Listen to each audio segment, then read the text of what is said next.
Hey, what's up YouTube? It is Saiko here, and today we are here, and welcome to the very first video on my Saiko Sports Channel. For those of you who don't know, I am actually a gaming YouTuber, which the link to my gaming channel will be in the description down below, so check out that channel. But if you guys are new here, and if it's your first time, this is my very first video on this channel, and in today's video I kind of want to discuss the NBA trade deadline 2019, or the 2019 NBA trade deadline, I guess is the proper way to really talk about this. So in front of me right here, you guys can't see it, but I have a list of a lot of the minor trades that happened, a lot of the major trades that happened. So in today's video, we're just going to be recapping what happened yesterday, because this is being literally uploaded right after it's being recorded. And yeah, so if you guys are excited for today's video and are hoping to see more content on this channel in the future, hit the like button and also hit the subscribe button to let me know that you guys are interested in seeing what we see. I usually don't put like goals, but maybe a like goal of like just 2 to 3 likes is all I'm asking for, even 1 like, I guess. But yeah, let's go get into these trades. So the way that I want to organize this video is I'm going to be talking about the minor trades and then the major trades that sort of happened. So the first trade that we're going to be talking about today in the minor trades part is going to be how the Pistons trade Reggie Bullock to the Lakers for Svi. I don't know how I'm a Lakers fan, and I still don't know how to pronounce my boy Svi's last name. It's like Millihawk or something. I don't remember. All I know is that he played for the Kansas Jayhawks, and yeah. So I think this is a pretty solid trade because Bullock is, I believe, on an expiring deal. And we do get shooting depth, a lot more shooting depth than we did before, because Svi, we did originally bring him in to be a shooter, but it doesn't really look like he was doing great, and he was only averaging like 3 points a game. And with Reggie Bullock, he was a starter in Detroit, so maybe we're gonna get something out of him. I'm really hoping. But yeah, that's pretty much that trade. Another trade that the Lakers made is that they traded Michael Beasley and Ivica Zubac to the Clippers for Mike Muscala, who was traded from the Phillies, which we'll get into when we talk about the major trades later on this video.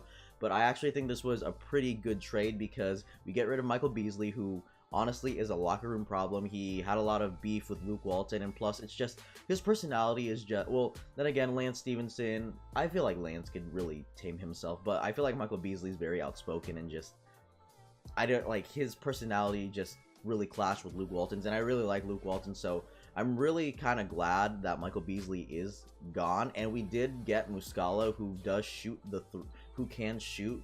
He can shoot threes, and like he can pretty much shoot, and everyone knows that we need shooters on the Lakers. Like, even me, like I've been saying, we need a lot of shooters. But the downfall of this trade, I believe, is the fact that we traded Zubac to the Clippers. Yes, Zubac still gets the Zoo, my boy Zoo, Larry Nance's son, I guess. He gets to stay in LA, but he plays for the opposite team, and I feel like, I mean, Jerry West made this trade, so everyone knows that Jerry West is a mastermind. He's a genius, and I feel like he sees a lot of potential in Zoo.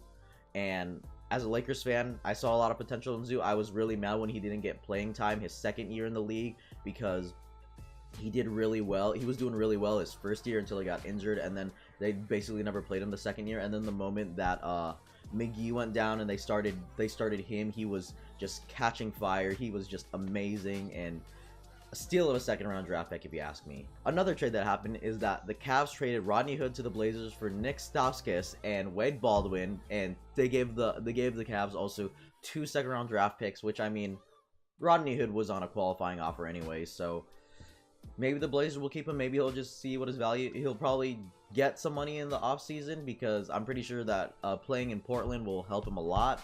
And now we're gonna move on to some of the, I guess you could say bigger trades, or a bigger trade, but I just put it in the minor trades because I don't think it's that big of a deal.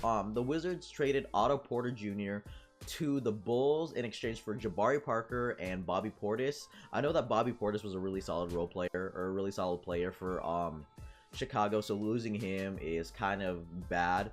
But they also did get rid of Jabari Parker, who no one really wants, honestly. Like, if you want Jabari Parker, then I mean, you can have Jabari Parker. I don't really think anyone is gonna, I don't think he's gonna be offered big money because he hasn't been playing too well, and also his defense is very suspect.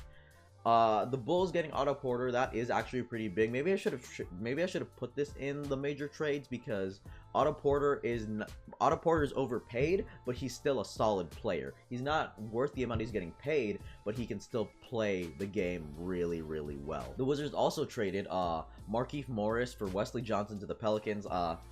Don't really have anything to say about that. The Pistons traded Stanley Johnson to the Bucks for Thon Maker. Thon Maker was looking for a new home, so he got a new home in Detroit, backing up Andre Drummond, and probably gonna take that spot away from Pachulia and whatnot. And then the Bucks traded Stanley Johnson and Jason Smith to the Pelicans for Nikola Mirotic, which helps them with their playoff run, because they need a lot of shooters around Giannis since he can't shoot at all. The Rockets traded James Ennis for 2 second-rounders. I mean, James Ennis was there because he was just there. I mean, he did pretty decent while he was there. I wouldn't say he was amazing, but like he did his job in Houston, honestly. The Suns trade Ryan Anderson to the Heat. Now, what do I think of this trade? I think it was a good thing for the Suns, because they got rid of that massive contract, and they also sort of got a starting point guard. They got Tyler Johnson. They also did get Wayne Ellington, but Wayne Ellington is most likely going to be bought out, or just pretty much released, waived, whatever, so he can join whatever team that he wants and whatnot. Now we are going to be talking about the major trades that have happened in this by this trade deadline, and I'm going to be talking about a trade that happened last week that sort of blew up NBA Twitter, and that was that Kristaps Porzingis, Tim Hardaway Jr., Courtney Lee, and Trey Burke from the Knicks were traded to the Mavs for Dennis Smith Jr., DeAndre Jordan, Wesley Matthews, and 2 first-round picks. Now, what do I think about this trade? Honestly, Kristaps Porzingis has a future in Dallas, playing along Luka Doncic, and I mean, it gives them a lot of room because they got rid of Wesley Matthews, and they just pretty much, like, they got Cap in a way, because I'm pretty sure they're trying to go after Nikola Vucevic in the offseason, which I think would be a pretty good addition to Dallas, because now that I think about it, Dallas is literally just European country right there, or it's just a European team at that point, because you would have Vucevic, you'd have Porzingis, and you'd have Doncic, and I guess, like, they just have, like, all the foreign players, I guess, and, like, JJ Barea, who is Spanish, but is he from Spain or is he from Puerto Rico? I think he's from Puerto Rico, but, like, all these, like, Spanish and, like, European players, the Dallas Mavericks love them. For the Knicks, the fact that Wesley Matthews, my bad, is being pretty much going to be released, waived, whatever, bought out.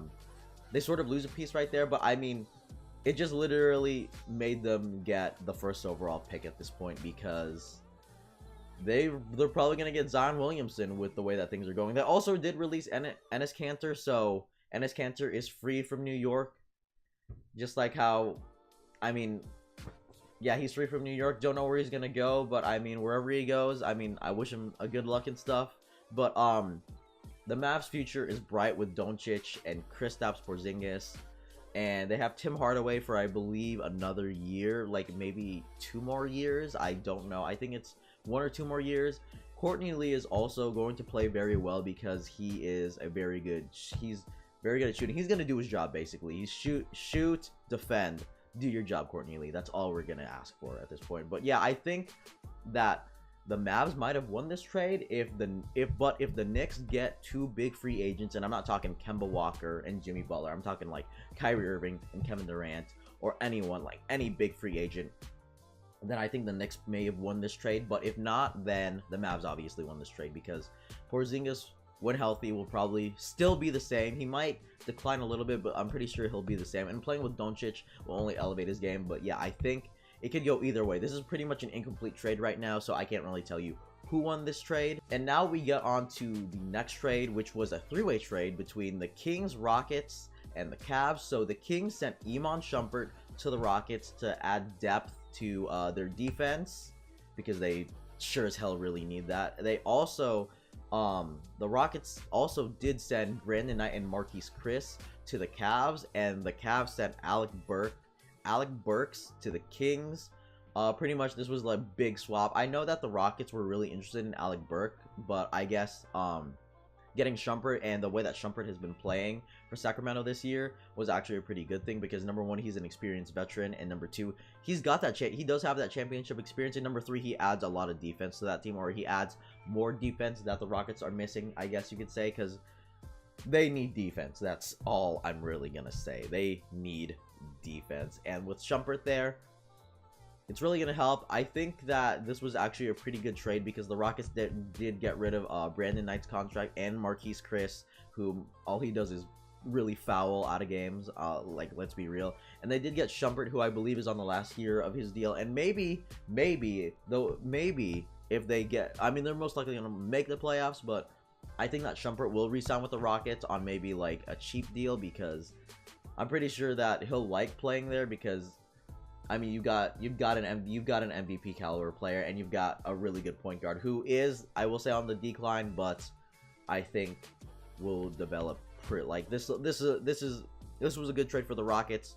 For the Kings, Alec Burks, I think he's got a future. I haven't really seen much of him, to be honest, if I'm being honest with you, but I think he's an all right player. And the fact that the Cavs are just literally stacking a bunch of bad players, Brandon Knight, who he's just become a meme at this point, and Marquise Chris, who just fouls out all the time. I mean, there's really nothing to say right there. So that's pretty much that trade right there. Another really big trade that happened at the deadline was the fact that Toronto sent Jonas Valanciunas, DeLon Wright, CJ Miles, and a 2024 second round pick to the Grizzlies for Marc Gasol. Now, this actually really helps Toronto's depth a lot, because Marc Gasol and Jonas Valanciunas are two different players, and I think that Marc Gasol can really help them out, because number one, he can defend in the inside a really like a real lot, and a real good lot too,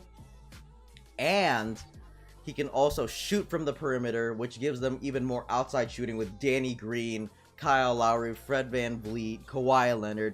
They have a lot of perimeter players, and they also have an inside, like, he's also an inside player. So I really think that this trade really benefits Toronto a lot.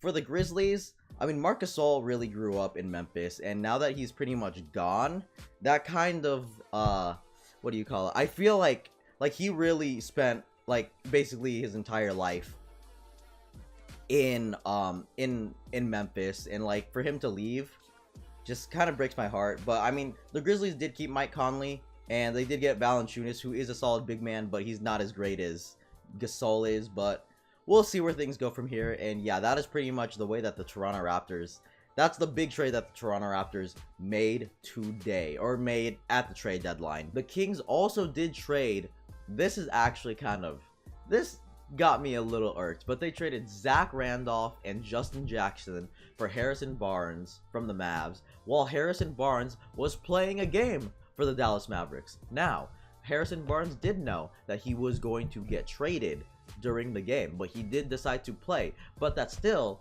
I just still feel bad that he got traded mid-game. Like, if he was going to play the game, you should have just let him play the game and then traded him right after the game, pretty much. Or, I forgot, did this trade, I think, yeah, this trade happened, it did not happen, no, it did not happen during the day of the trade deadline. It happened the day before the trade deadline. They could have waited to trade him, honestly, but, I mean, that's that. I mean, Sacramento is trying to get a push into those last playoff spots, because this year they have been playing wild. Like, they have been playing amazingly. De'Aaron Fox, Buddy Hield, Bogdan Bogdanovic, Bielitsa, I don't know how to pronounce his first name. It's like Nehemiah Bielitsa, I don't know, but Bielitsa, he played for the Wolves, he played for the Wolves, yeah, he played for the Wolves, and then he went to the Kings. Yeah, that's that. Like, they have him there. You got Barnes there to probably play, to probably close out games. They're probably gonna move Bielitsa to the bench. I mean, because what they could do is they could literally run, they could run two lineups here. They could run Fox, Hield, De'Aaron Fox, Buddy Hield, Harrison Barnes, Bielitsa, Willie Cauley-Stein, or they could run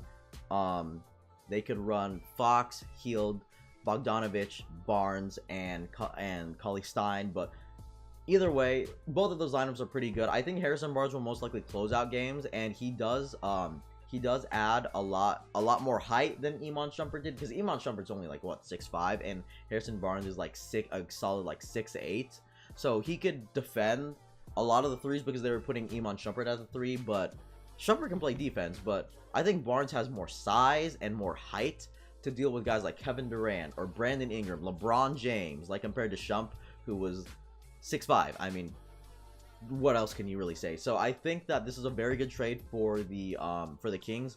I think that Harrison Barnes may stay there if the Kings continue to play this well, because he does have a player option, which he's most likely going to decline, and then they'll give him some new money, and I think that core that they have there is really good. And speaking of pretty good cores, the Clippers traded Tobias Harris, Boban Marjanovic, Mike Scott to the 76ers for Wilson Chandler, Mike Muscala, who then was later traded for Zubats, Landry Shamet, 2 first-round picks and 2 second-round picks. The Phillies added a lot of depth to their lineup, because Wilson Chandler, while he was playing great for Philly, he's no Tobias Harris. Tobias Harris is pretty much all-star caliber. Like, he is an amazing player. And like, if you really look at that lineup, you've got Ben Simmons, JJ Redick, Jimmy Butler, Tobias Harris, and Joel Embiid. You have a very, very good, like, like, that is a very, very solid, like, big four. Because I mean, Redick is a very good role player, but now Tobias Harris will have to adjust from being the first option, well, pretty much like the first option in LA, to being probably the third option. Well, let me see here. You probably got like Embiid, Butler, Harris. Yeah, probably Tobias Harris will probably be the third option. He's gonna have to adjust to that role, but I think they can work it out because he does add a lot of shooting, and they got Boban, so Bobby and Toby are still there together. I love Bobby and Toby. Like, I'm not a Clippers fan because I'm a Lakers fan, but I do enjoy me some Tobias Harris and some Toby and Bobby, I guess you could say. Mike Scott was playing pretty well for the Clippers, so the 76ers got a pretty good guy out of there. Wilson Chandler is injured right now, so I think that the Clippers kind of realized what they are, which is they're